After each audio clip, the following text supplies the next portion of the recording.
The very first step is the donning of the PPEs. Always wear your PPEs. You will always need it in all of your laboratory tasks.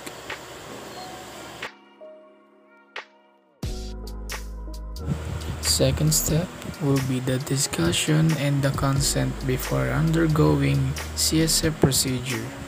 The doctor, nurse, or other health practitioner who is in charge will be the one collecting the specimens.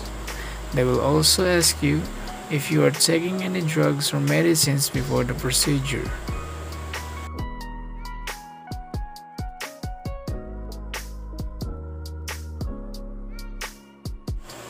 For the third step, we will now getting our CSF specimen, which is routinely collected by lumbar puncture in between the third, fourth, or fifth lumbar vertebra.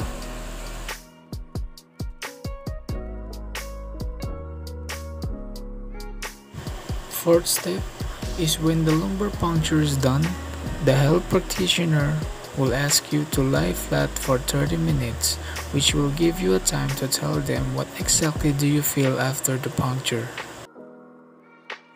Fifth step is the specimens are collected and labeled as 1, 2, and 3, depending in order on which they are collected. The sixth step is the labeling of the specimen that includes the patient's name, the date of birth, the date and time of collection, and the identification number.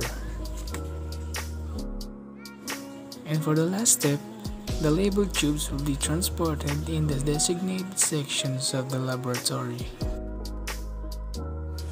The tube 1 will be used for the chemical and serologic test, which is in chemistry section, and will routinely perform the test that may look for sugar, glucose, protein, or other substances.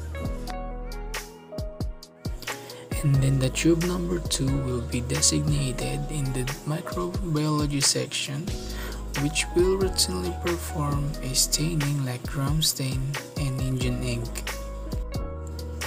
The tube 3 will be used for the total cell counting, differential counting, manual or automatic, and especially WBC and RBC counting in hematology section. CSF removes waste products from the brain and helps your central nervous system work properly. A CSF analysis is a group of tests that look at your cerebrospinal fluid to help diagnose disease and conditions that affect the brain and spinal cord.